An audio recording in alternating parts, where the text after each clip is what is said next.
Good morning. I wanted to take just a few moments and share with you a wonderful word from God out of the book of John chapter 17. John chapter 17, in its context, it has the idea about praying and prayer. I am praying for you. When I hear those words, I feel a wonderful peace that floods my soul. I know that the person who said those words truly cares for me. I'm very touched. Those words themselves portray the same idea as I love you. Well, what if Jesus said, I'm praying for you? How would that make you feel? You know, he did actually say those words, and he does and continues to pray for you and to pray for me. Jesus said, I pray for them in John chapter 17, verse 9. Jesus uttered those words in what is commonly known as the high priestly prayer. This prayer was prayed just before Jesus was betrayed and arrested.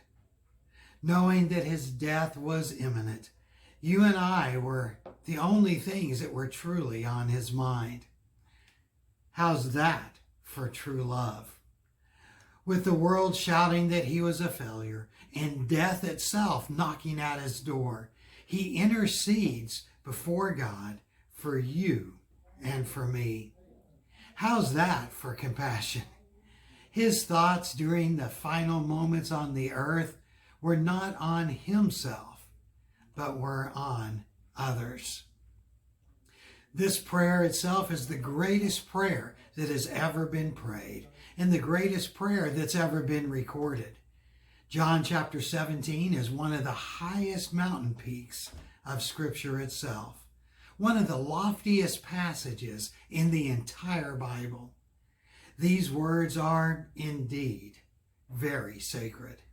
They reveal the heart of Jesus in a very unique way.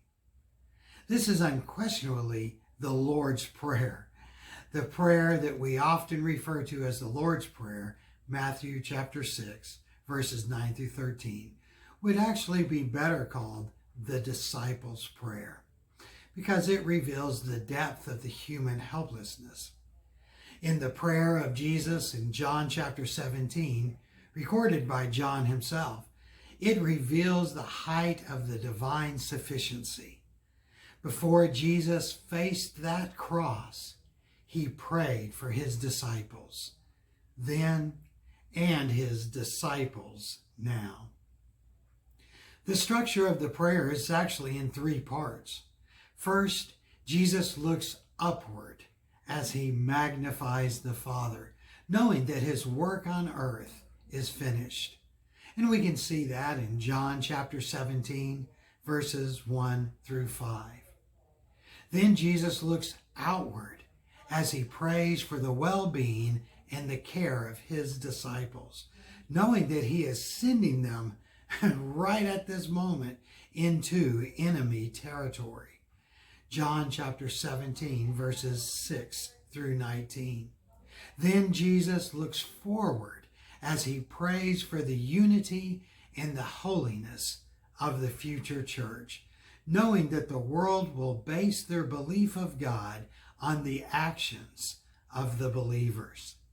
And that's in John chapter 17, verses 20 through 23.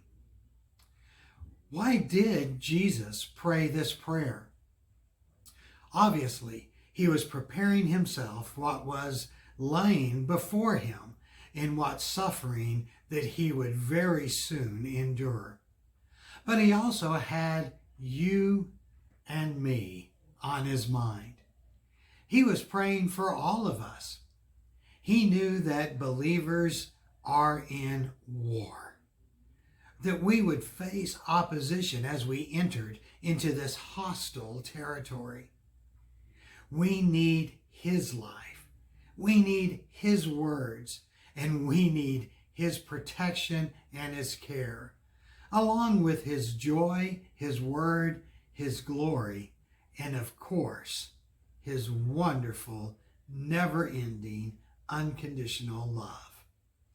As a people, we need to be unified and sanctified for the world to know this wonderful person, Jesus. With Jesus' prayer as a model, our prayers are to reflect the will of God, not our will.